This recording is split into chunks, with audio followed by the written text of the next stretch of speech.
Welcome to BNEWS Weekly Special Report. I'm Phil Gallagher, along with my guest today, Burlington Fire Chief Michael Patterson. Welcome to the show. Thank you for having me, Phil. The chief is in his 35th year in the fire service in Burlington, and January 6th will be his last day. And we are going to do a retrospective on his career and his experience in the Burlington Fire Service and the things that he saw and experienced, including the growth of the department, some of the tragedies that happened, as well as some of the events that he attended during his tenure in the fire service. So let's start from the very beginning. Sure. You grew up here. I did. Born and raised, graduate of Burlington High School in 1982. Oh God, you're a youngster. I still feel pretty good, believe it or not, even though the age is getting up there. Yeah. But yeah, born and raised. Went to college after high school. I was looking actually toward a career in criminal justice. I got a college degree from Salem State University at the time in criminal justice. And then I began to take all kinds of entry-level exams. Police, fire, postal, you name it. I took exams. And Career of opportunity that happened to arrive at the time. absolutely. So back around 1988, Burlington Fire was one of the first departments that came knocking. The rest is history. I've been there, as you said, going on my 35th year with the department. And it's just been a great ride. Well, I was on the board when you came on. So Well, I got to thank you then. Well, the memory is foggy of it, Yeah. actually, for 35 years. So when I came on the job, there was 5 of us that got appointed. We all went to the fire academy in Brookline, Mass. And we labeled ourselves the Fab Five, and that probably ruffled some feathers of some of the senior members at the time. But who did you come on with at that time? So at that time, there was myself, there was Ed McLean, Peter McInespy, Michael Bibby, and Jerry Latender. Are you the only one left of that crew? So myself, Eddie McLean. Actually, Jerry's the only one that's retired. So a couple of us are very short timers, and we still have 2 of the original 5 that are still employed. So yeah. So tell me about the Fire Academy being onboarded at the Fire Academy at that time. Sure. And the changes that have occurred in the process from 35 years ago. Yeah, I mean, sure. So when we went to the Fire Academy in Brookline, it was basically a 6-week course. Everything was held in an old Brookline fire station. They had a drill yard out in the back with a tower. They had their burn building, we had to go off site. Our classroom was at the bottom or the basement of an old fire station. So it was pretty cool. Obviously today, the Fire Academy is much different. I mean, I don't know if you've ever been up to Stowe, the Fire Academy in Stowe, Mass, but it's a fantastic state-of-the-art facility that the state has really pumped in some funds to make it a state-of-the-art type facility. Well, the challenges are different now than they were then in terms of chemical fires, et cetera. Yeah, I mean, back when we went, we focused on primarily, fire-related incidents. Nowadays, when you go to a fire academy, it's an all hazards type program that they go through. Well, so an academy, when we send recruits to an academy, it's a 12-week academy, and they cover all aspects of the job. Well, tell me, when did we incorporate the hazmat portion of the fire service in Burlington? So, I mean, when I first came on the job in '88, shortly thereafter, maybe even in '89, '90, Burlington Fire ran its own hazardous materials team. So we had about, I want to say 14, 16 members of the department that were specially trained in hazardous materials response. We brought in a instructor. His name was Phil McCardle from FDNY. He was a member of their state hazmat or their department hazmat team. He trained us in the to the hazmat technician level, and then we maintained that in-house for a number of years. Luckily, the call volume for the town of Burlington wasn't great, and that's a good thing. And then the state actually branched out and they opened up their own, the Mass State Hazardous Material Team. So it benefited the town to kind of wean off of the local state hazmat team and rely more on the state hazmat team. So how does that work in terms, and how is mutual aid evolved Sure. at this time? So for the state hazmat team right now, Burlington Fire, all of our members are trained to the operational level of hazmat, which means when we arrive on scene, we can recognize, something's not right, and it may involve hazardous material. We try to do, we do our minimum, protect around the incident, and we rely totally on the state hazmat team. So we'll notify the state hazmat team. They'll respond to Burlington. Typically, it takes them 30, 45 minutes for the first arriving crew to arrive, and then we're still in command of the incident, but now we're relying heavily on their expertise. The state hazmat team, we have one member on the team right now, Jerry Hannafin. We're trying to get a second member on that team. They do monthly specialized training. They have to do so many hours a year, so they're up on this. And they respond. We're part of District 2 hazmat, so they respond to anything that occurs in our district. So, they're well-versed, well-trained, and that's who we rely on for hazmat. Now, just to leap ahead to today in terms of Burlington now, in pursuit of labs and research centers, et cetera, how is the department examining that type of a scenario as we move forward with more and more of these things? Sure. So, as we just kind of talked about, when I first came on the department in '88, we had a lot of industrial and manufacturing type businesses established off of the Middlesex Turnpike core. That changed. Those businesses went out, and then the clean businesses, the office space came in. Welcomed. Welcomed. Certainly welcomed. We had some facilities back in the early 90s that certainly there was a lot of potential for hazardous material type incident, and there were incidences that we responded to. Well, you weren't on for the tech weld explosion, were you? No, that was prior to your... Yeah, that was prior to me. But so we moved on to your office type buildings, and that was great for us because they're clean office buildings.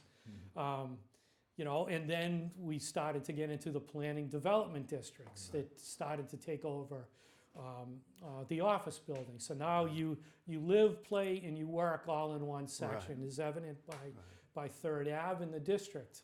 But it also had more challenges as far as higher rise residential. So now when you look at the planned development districts, now those 2-story office park or office buildings now became multi-story residential units. So you may have had an office that worked 9 to 5 and that may have had 30 employees.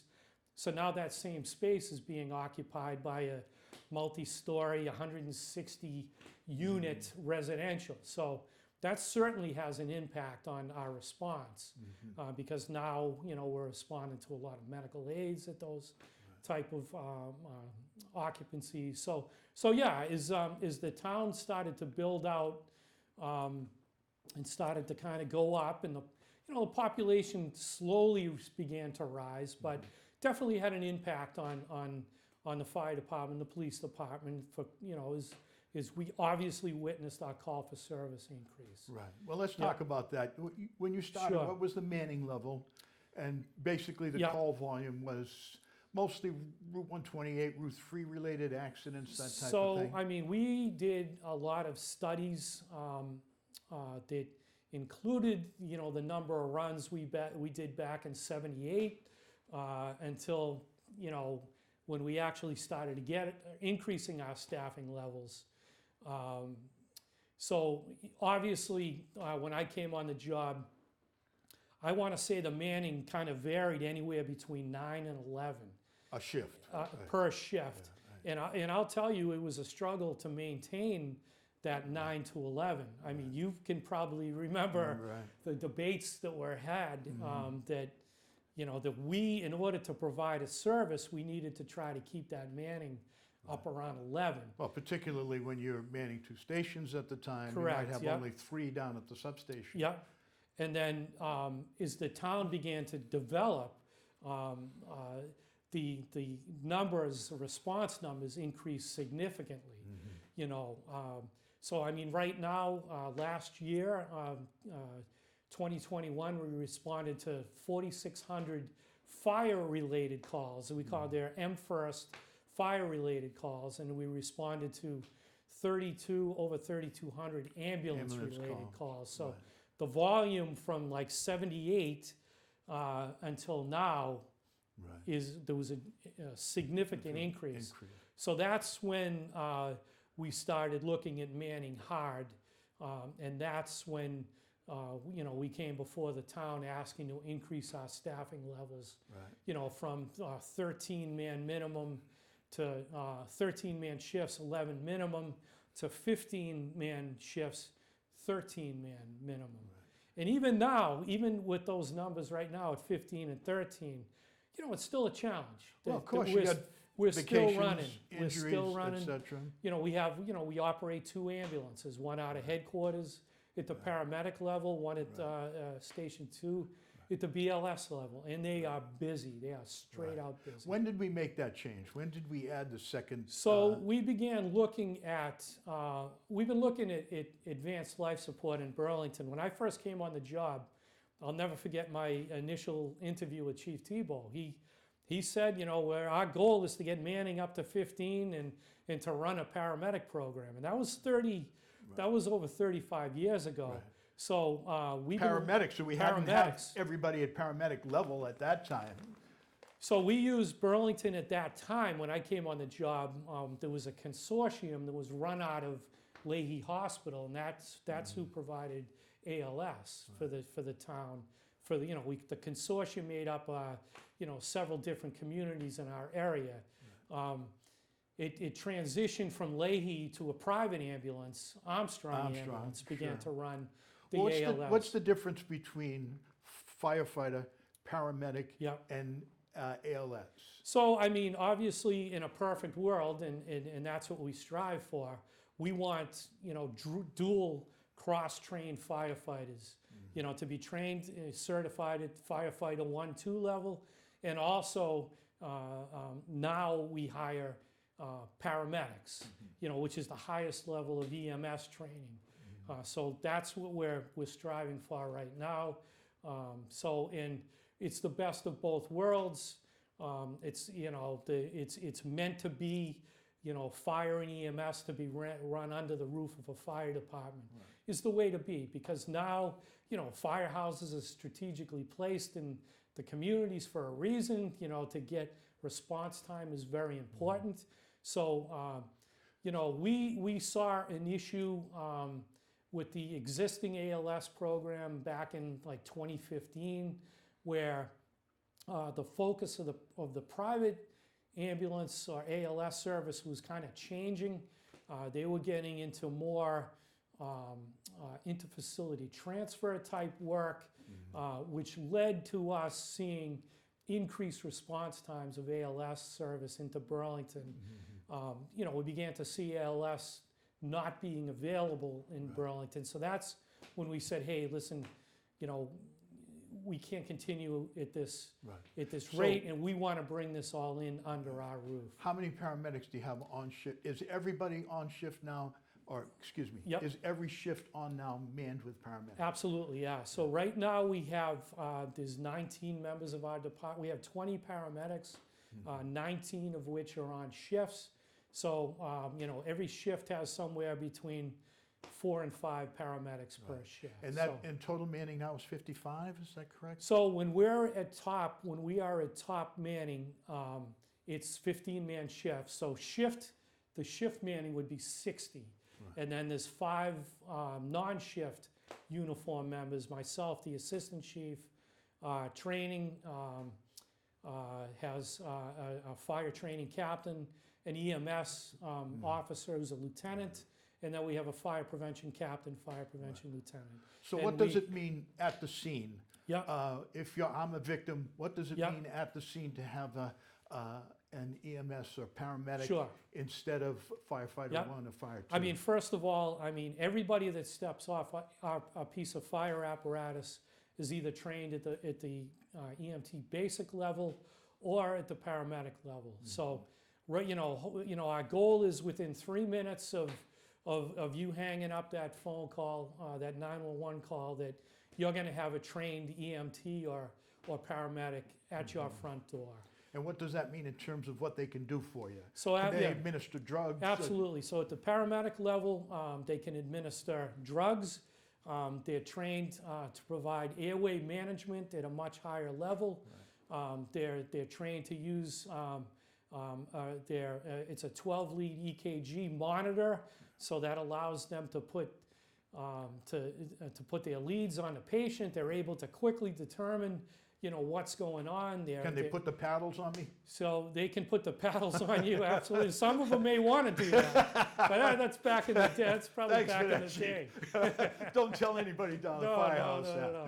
But basically what we do is we bring the emergency room, to someone's home or someone's business. So, Seconds can make the difference. And that- it is.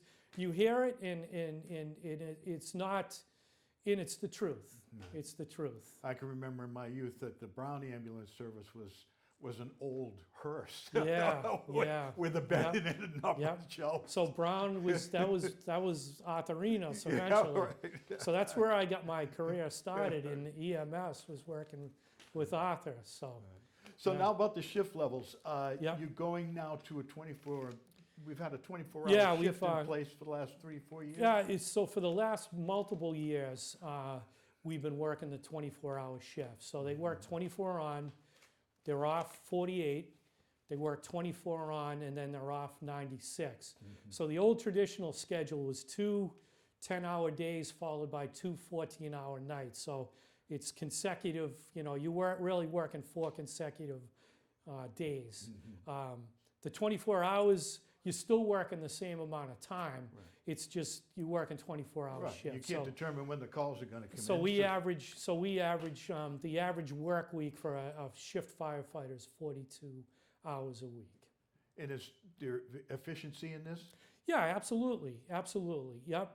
The station staff. The station's going to be staffed no matter if you use the traditional schedule or you use the 24-hour schedule. But there certainly is benefits to the shift guys working the 24 hours. Absolutely, yeah. Now, you've had some experiences, obviously some tragic experiences during your career. Yeah. We talked about hazmat. Yeah. The most recent one, I think, was the Buffalo Wild Wings. Yeah. Tell us about that. So, that was just one of those things that happened where an employee was performing cleaning duties in the kitchen area of the restaurant, and he unfortunately, he was a younger guy, and he unfortunately mixed 2 chemicals together that produced a hazardous gas. Phosgene, or not phosgene, chlorine gas. So chlorine type gas. He realized immediately that there was an issue, and tried to squeegee some of the product out the back door. The manager recognized there was an immediate problem, and he tried to assist in, getting the people, notifying the people, getting them out of the restaurant, and then trying to address the problem. Unfortunately, as he tried to remove some of the product, he was overcome. He succumbed. So, we had initially, a report of a potential hazmat incident with people that were, overcome. Our crews responded, did a great job. First arriving crews recognized that it was in fact a hazardous material incident. They began treating one of the victims immediately. They ensured that the interior of the restaurant was evacuated. And Secure the then perimeter. I arrived, and then we realized, okay, this is a hazardous material incident. This is a little bit beyond our scope. Immediately, we contacted the state hazmat team. They responded out.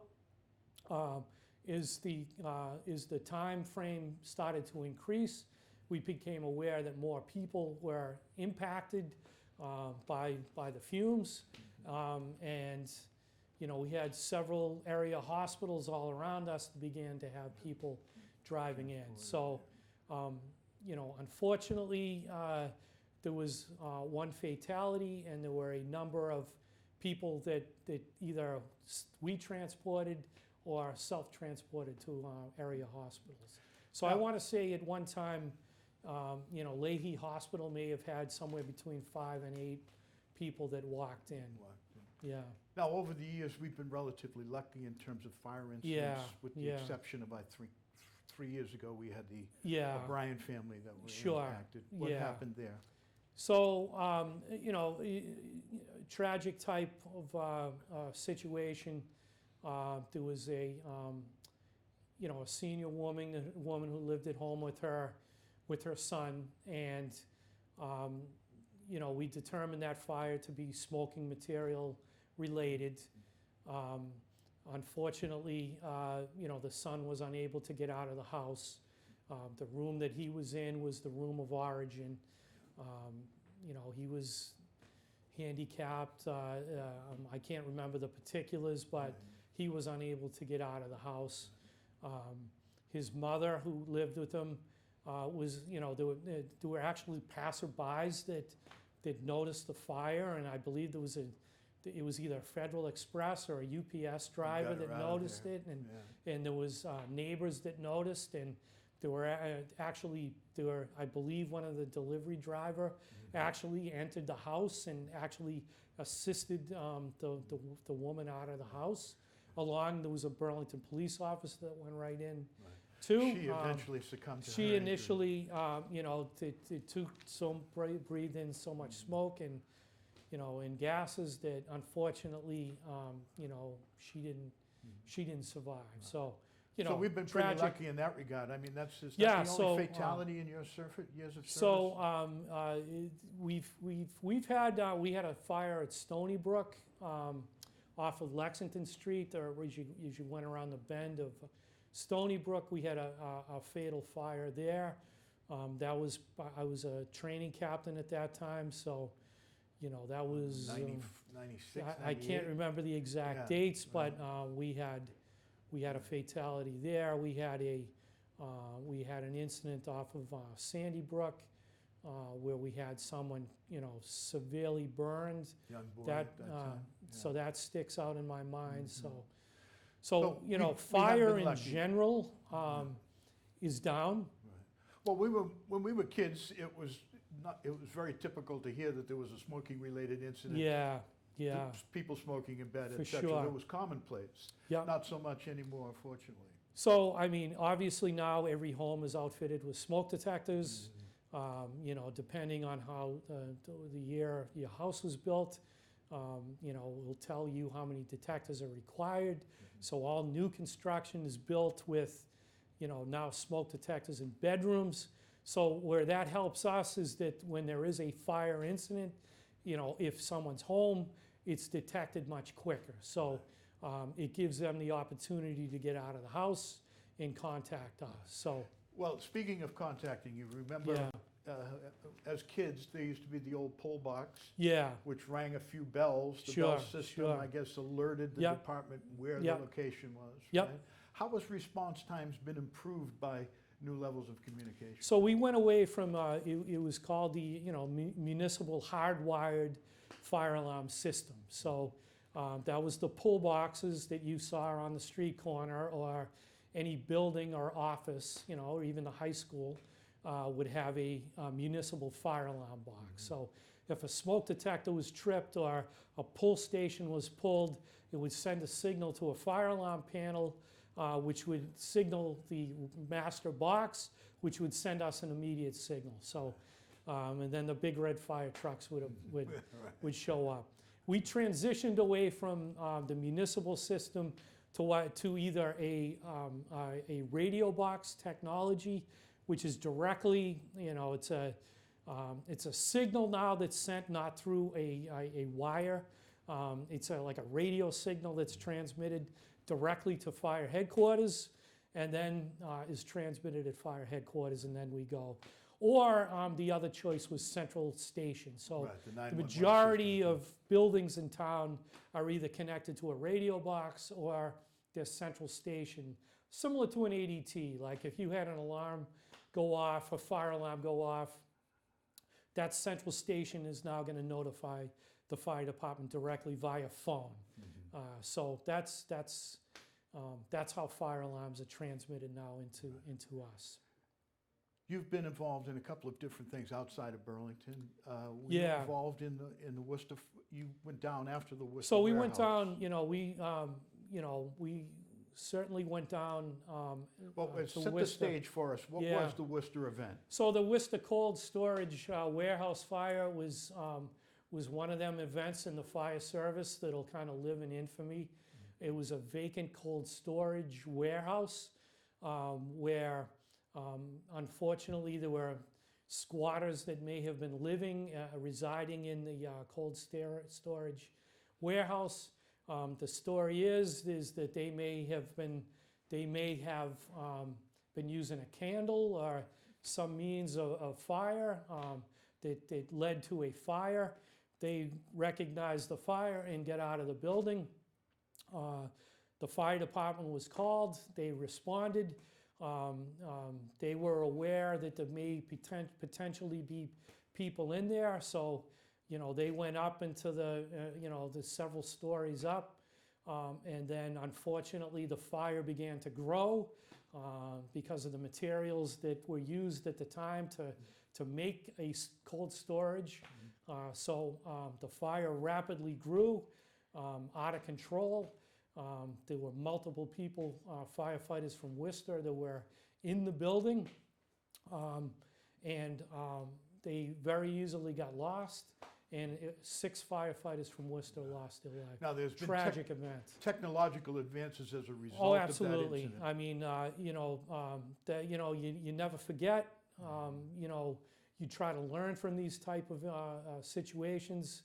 The infrared detector. I think. Rapid intervention teams have firefighters standing outside, equipped with thermal imaging cameras, rope rescues, ropes for rescue.